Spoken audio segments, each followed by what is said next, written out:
Hello friend, how are you. आप सभी को विवेक क्लास में स्वागत है।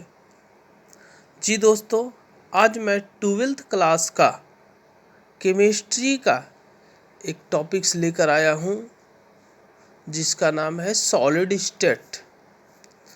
जी गाइड्स, इसमें सबसे पहले हम लोग जानेंगे सॉलिड स्टेट होता क्या है, यानी कि ठोस अवस्था क्या होता है। तो ठोस अवस्था यानी पदार्थ की वह अवस्था जिसमें उनकी आकार एवं आयतन निश्चित हो, उसे ठोस अवस्था कहते हैं। ये ठोस दो प्रकार के होते हैं, क्रिस्टल ठोस यानी रवादार ठोस, और दूसरा क्रिस्टल यानी बेरवादार ठोस। रवादार ठोस किसके कहते हैं? वैसे ठोस पदार्थ जिनके अवयव कणों का क्रम निश्चित रूप में हो, उसे क्रिस्टल ठोस कहते हैं, या उसी को दीर्घ पारसी व्यवस्था भी कहते हैं। जैसे NaCl मीन सोडियम क्लोराइड, नमक, नौसादर, आयोडाइड, चीनी, हीरा, ग्रेफाइट इत्यादि। ये सारे रवादार ठोस के एग्जाम्पल हैं। जैसे में नीचे हम देख रहे हैं अवयवी कणों के आधार पर, जैसे ऑक्सीजन परमाणु ऑक्सीजन को O द्वारा इंडिकेट करते हैं, अणुभार यानी कि O2।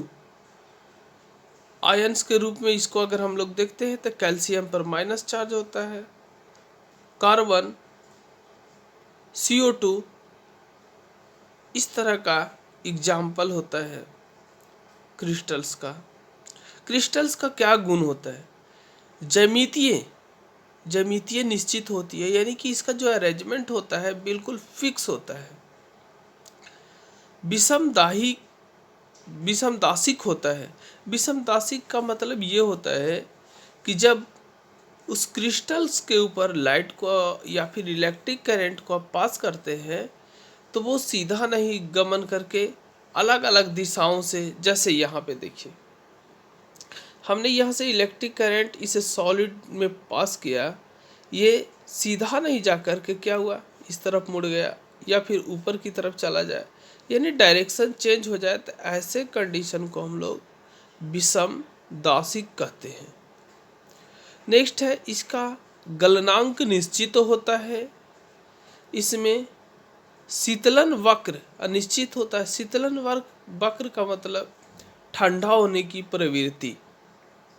सॉलिड बहुत, ये रवादार सॉलिड एक बार में ठंडा नहीं हो जाता है, पहले एक मॉलिक्यूल्स, फिर दूसरे मॉलिक्यूल्स, फिर तीसरे मॉलिक्यूल्स, इस तरह से अलग अलग तरीके से ठंडा होता है, यानी ठंडा होने में समय लगता है, एक जैसा नहीं होता है। जस्ट इसके अपोजिट में अगर हम लोग चले, बेरवादार ठोस यानी वैसे ठोस जिसके अवयव के कणों का क्रम निश्चित नहीं हो, उसे बेरवादार ठोस कहते हैं या बेरवादार पदार्थ कहते हैं। जैसे स्टार्च, कांच, रबर, सिलिका इत्यादि।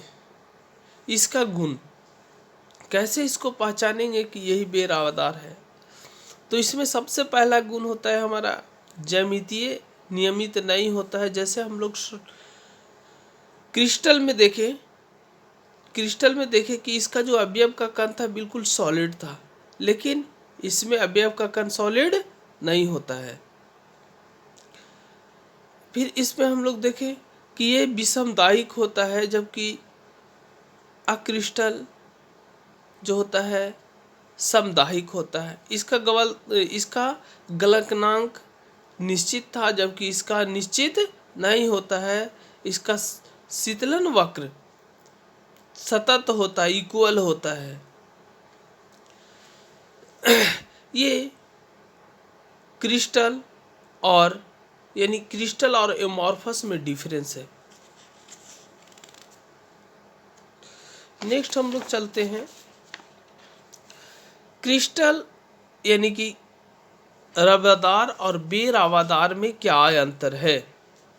तो अगर अंतर में देखें, बहुत इंपॉर्टेंट क्वेश्चन ये आ चुका है, बहुत बार एग्जाम में पूछा जा चुका है। यानी क्रिस्टल इनके अवयवी कणों की व्यवस्था निश्चित होती है, जबकि अक्रिस्टल में अवयवी कणों की व्यवस्था अनिश्चित होती है। इनका गलनांक स्पष्ट नहीं होता है, इनका गलनांक स्पष्ट होता है, इनका गलनांक स्पष्ट नहीं होता है। यह विषम दाशिक होते हैं, जबकि एमोर्फस समदाशिक होते हैं। इनका शीतलन क्षमता असतत होता है, जबकि इसका सतत होता है। इसे वास्तविक ठोस भी माना जाता है, जबकि इसे अवास्तविक ठोस माना जाता है। ये आपका एमोर्फस और क्रिस्टल में डिफरेंस था। नेक्स्ट देखते हैं, इसी में एक टर्म आएगा, क्योंकि इसको डिवीजन करने से पहले एक पैकिंग, क्लोज पैकिंग,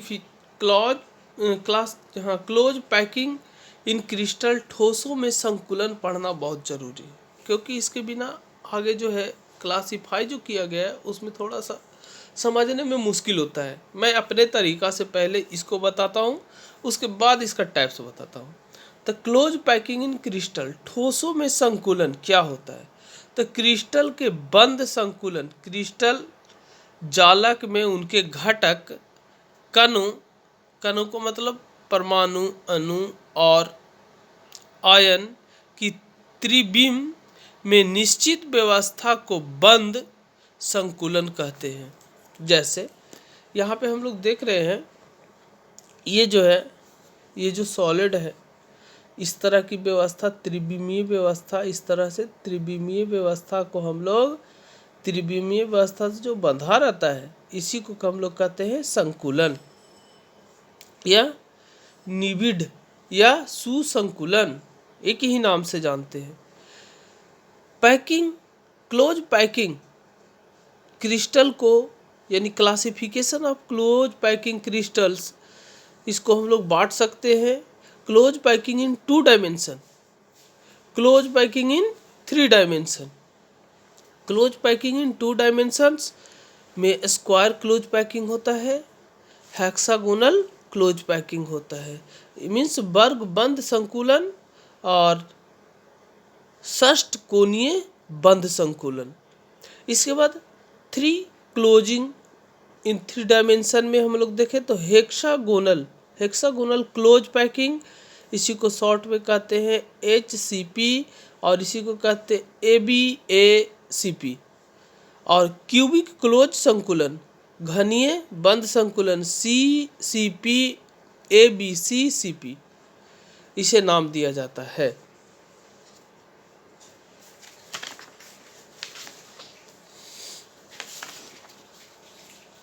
नेक्स्ट हम लोग बात करते हैं 2 डायमेंशन का।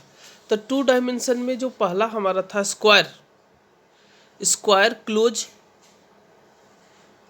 पैकिंग, इसमें हम लोग क्या देखते हैं कि इस प्रकार की व्यवस्था में प्रत्येक गोले को अन्य 4 गोले स्पर्श करते हुए घेरा रहता है।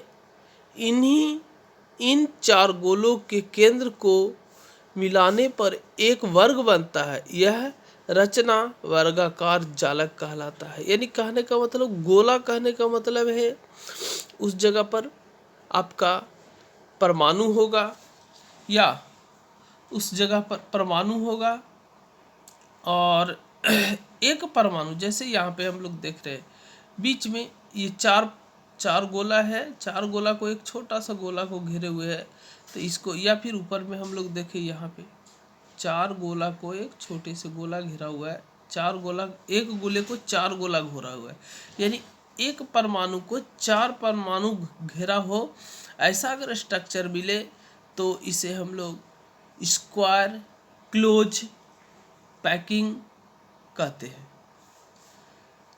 इसमें यानी गोला के बीच 4 गोला है, या फिर जैसे ये देख लिया जाए, ये गोला है, ठीक है, ये गोला है, ये गोला है, या फिर ये गोला, ये गोला, ये गोला, इनके बीच जो स्पेस बच जाता है उस स्पेस को हम लोग कहते हैं आकाशीय जालक। और ये जो खाली स्थान होता है, इस खाली स्थान को, यानी इसके बीच जो बचता है, इसको बोलते हैं संकुलन क्षमता। इसमें दूसरे मॉलिक्यूल्स एक दूसरे से कैसे बांध कर रखे हुए हैं ये गोला, इसको हम लोग कहते हैं संकुलन क्षमता। जब जो कि वर्गाकार बंद संकुलन में 52.4 होता है। इसका कोऑर्डिनेशन नंबर यानी समन्वय संख्या 4 गोला को घेरा हुआ इसलिए 4 होगा इसका। अब हम लोग देखते हैं हेक्सागोनल यानी समतल सतह पर गोला परमाणु को इस प्रकार व्यवस्थित की गई है। समतल सतह पर गोला परमाणु को इस प्रकार व्यवस्थित करते हैं कि प्रत्येक गोला अन्य 6 गोला से घिरा हो। इन 6 गोलाओं के केंद्रों को मिलाने पर षष्ठभुज बनता हो, इसलिए इसे षष्ठकोणीय जालक भी कहा जाता है। क्लोज पैकिंग इन 3 डायमेंशन। अब हम लोग 3 डायमेंशन में क्लोज पैकिंग को देखते हैं।